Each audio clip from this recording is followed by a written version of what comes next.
Adam Taxon with retired Philadelphia Jewish social worker Lenore Freedman. We did our first segment 3 days ago. Things have been very well received on YouTube. There's even a fan page on Facebook now, fans of Lenore Freedman, Freedman, which you're welcome to join. Now, after we've done a number of segments already, I guess people want to know a little bit more about Lenore. So, Lenore, what can you tell us besides what I tell people in the intro? Well, I was a housewife who had a bad marriage, got divorced. Mm-hmm. But had lovely kids. I have 3 wonderful children. My oldest son was murdered 19 years ago. I don't talk about that very much because I don't talk about myself very much. Mm-hmm. It was a robbery. It could have made me very bitter. And it did for a little bit until the guys were caught. And I had just retired as a social worker, so I was angry. I said, of all the work I did and helped people, and this happened to me, but it made me the only thing that saved me was turning to God. Mm-hmm. I was always Jewish, but I didn't come from a really religious background, okay? Then I went to synagogue, and I found what I needed, spiritual help, and reading the Bible and turning to God, and I believe that there's a better life. And in fact, before I came here today, I have a little box. I don't talk about it much, but I put in I say, please God, help me today with this interview. Help me to say what I need to say, and that's what I did. So I feel that God is. I know I sound like an evangelistic person, but I'm not. Well, hopefully, maybe before the end of the week, with Shabbos coming up on Friday night, we'll talk about this week's Torah reading, but we'll wait till tomorrow or Friday to do that. Okay. But there was a prayer you wanted to read or something? Well, when I was doing I do my prayer reading every day, okay? I have a beautiful book. In fact, I replaced it like 4 times because it came apart. There was a part in today's prayer that said, "The Lord is my protector, God is my refuge. He will repay them for their wickedness. He will destroy them with their own evil. The Lord God will surely destroy them." And Adam, I hope he does. I mean, I don't want anything physical to happen to them, but I want their party to be destroyed. I want them to lose. Yeah, people think the Bible is all, it's not just teddy bears and balloons. That's not a joke. No, I know, I'm not joking. Everything's in the Bible. Yeah. That's why I said I have friends of all religions, and they read the Old Testament just like I do. And all the answers, and God has given us lots of chances. And I believe that. In fact, my rabbi talks about it a lot.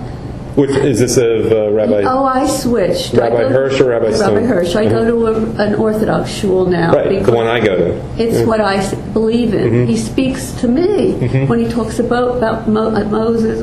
He speaks to me when God says no sometimes. Even when Moses asked to pass over and God said no, I thought. Or you meant I think he was talking about, I was there, to see into Israel, to be able to go into Israel. And he said no. Right. He said no to me while I was rushing to the hospital to see my son and found out he was no longer with us. So he said no to me, but I didn't stop loving him. That isn't our role. We don't understand God. We don't understand why but God, I believe that God helps us when we help ourselves. And we have to help ourselves. You just can't pray and just wait for God to help us. We have to do it. And I hope people that are listening to me, I hope they wake up. I hope they say they don't realize how much power they have. They can overturn this whole thing if they care enough to. Well, you're doing everything you can. We're doing multiple recordings a day. I don't know what else to do. You're reaching hundreds of people. Hopefully it'll be thousands of people I was within a few never days. a speaker. I write. I'm pretty much of a loner. This is very new to me, but I feel so strongly about this, Adam, that I feel it's now that you said people actually listened to me the first couple times, I thought, you know what? Maybe they'll listen again. And maybe they'll realize their own strength and do what they need to do. And I'm talking to the Jewish people who automatically just vote Democrat. Let them ask themselves, why are they voting in this election as a Democrat? What would be best for their children and their grandchildren? And then they would realize it would be best to have Romney and Ryan come in, because I don't believe there will be much of a country within another 4 years of Obama. Let me do one practical note just for the fans who are listening. I sort of started up that page so we could manage all the email you're getting and comments. That you mentioned you like Rabbi Hirsch a lot at Congregation of very much. So what I did, when you had mentioned 2 weeks ago at synagogue, 2 Shabbos ago, that you really liked his sermon there, so I put it up on your fan page so people could listen, and if they have reactions, really I'll share them with you. The one from this past Saturday, Shabbos, isn't up yet, but I'll put that one up too, because you like this one. I forgot what he talked about this week. What did he talk about again? Well, whatever. He talked about the importance of money and working hard. Yes, and that's I heard, did you hear something else that was implicit in that? It depends. You can ask God for stuff, but I believe you have to work for what you want so that you can give back. I'm not a taker. I've never been a taker in my life. Yeah, and I will put up that sermon on your fan page. It just isn't available on the synagogue's website yet. But you know what? I want to just bring one thing up now that you mention it. You're a lot different from a lot of the older Jewish women in your building that you worked. You had a career your whole year, and a lot of them were housewives. Yeah, I worked in a very hard job. Why don't you just tell a little bit about how you worked after you got divorced at a young age? Well, I had to go to college. I'd never been to college in my life. In those days... This was when you were in your 20s or 30s? No, I was actually 40. Oh, okay. You went to community college at 40. Well, 39, actually. I went for help, and I had a therapist, and he said, Lenore, you're really bright. I said, what? And he said, why don't you go to community college? He told me about this wonderful program on mental health social service. I took it. I really aced. I did great. I couldn't believe it. My son was in his first year, believe it or not, when I went to college. Yes, my oldest son. And you got married at a young age. Yes. Just want to make sure. And I didn't work. I mean, I really didn't. And then I got another grant, a loan, and I went to Temple for. And in other words, I got 4 years. Right. And I waited and waited and waited, because when you're in your 40s, it's hard to get a job. And it wasn't the social work that I would have wanted, but it was what was available. So I worked through a CETA program that got me into the city. I was a temporary until they made me a permanent.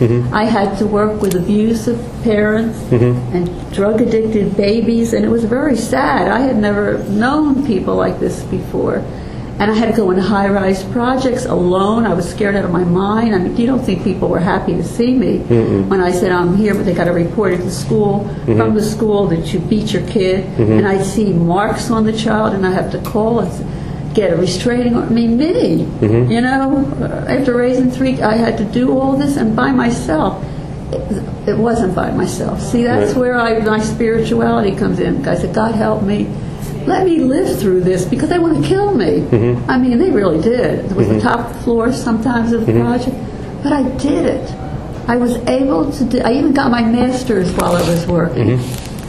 They let me do it. I have an MSW, and I'm a licensed social worker. So the final question is: there are a lot of college graduates who aren't finding jobs, and a lot of people struggling right now. What can you give them any advice or encouragement from your own experiences? Well, I was lucky, because there were more government grants at the time. But this time, it's rough. But they can't give up. And I see elder gentlemen working as checkers in markets. I know that's all they can get.